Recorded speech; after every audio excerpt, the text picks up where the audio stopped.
Të nderuar pjesëmarrës, përshëndetje dhe mirë se keni ardhur në këtë tryezë të Rumbullakut. Lëvizja Shqipëri e Re për disa javësh ka në fokus të saj organizimin e tryezave të Rumbullakta në mbar Shqipërinë. Deri më tani kemi realizuar të tilla tryeza në disa prej qyteteve kryesore të vendit, ku po përmend këtu qytetin e Vlorës, Elbasanit, Shkodrës, Fierit, Laçit, Mamurrasit e të tjerë, ndërsa sot kemi vendosur që të realizojmë tryezë të tilla edhe në qytetin e Lezhës. Qëllimi kryesor i këtyre takimeve është që të grumbullojmë sa më shumë ide dhe propozime nga ana juaj, të cilat sigurisht nuk do të mbeten thjesht në një letër, por do të dërgohen për të shqyrtuar tek institucionet me fuqi vendimase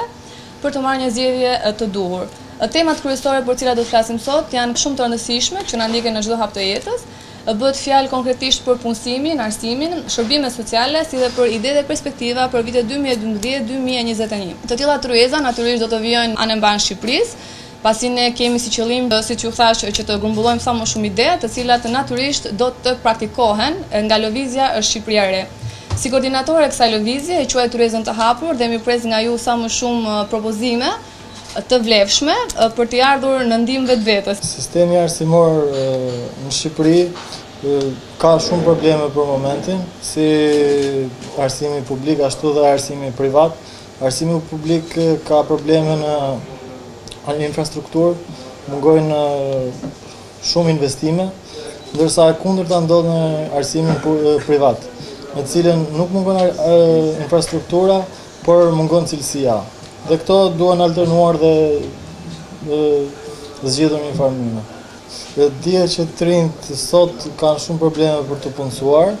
aq më tepër sepse në momentin që ata mbarojnë një fakultet të tillë,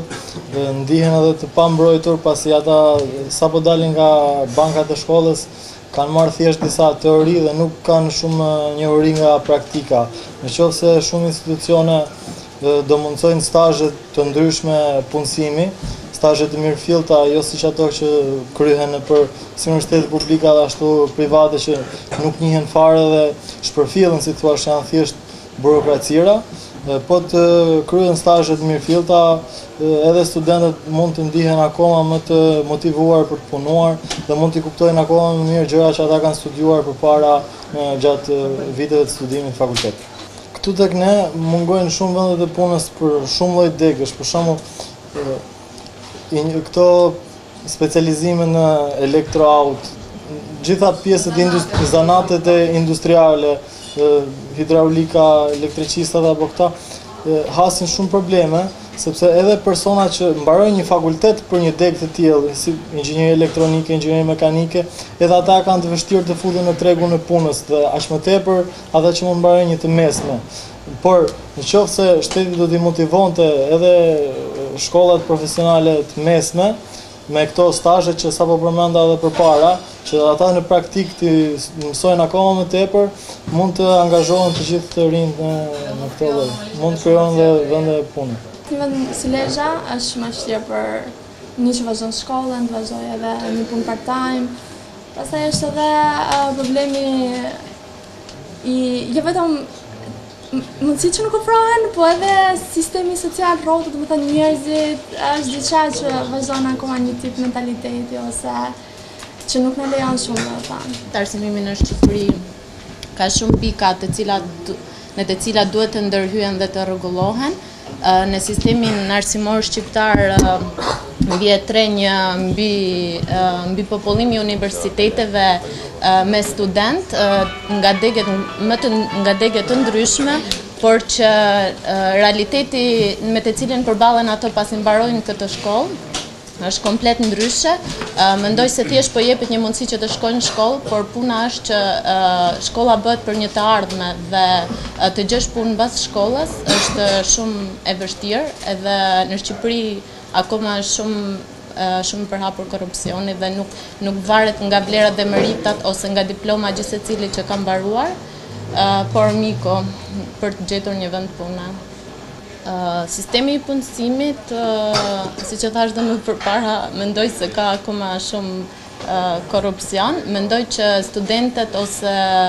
njerëzit duhet të testojnë në bazë të njohurive për të marrë një vend pune ose për të arritur një post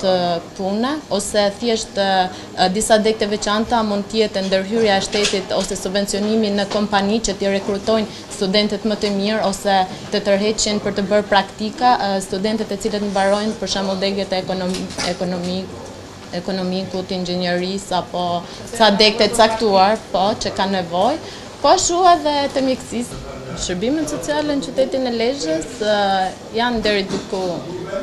të paktën në teori që ofrohen, po që shumë shtresat e popullsisë gjejnë vështirësi në aksesin ndaj këtyre shërbimeve sociale, nuk kanë akses ndaj shërbimeve sociale.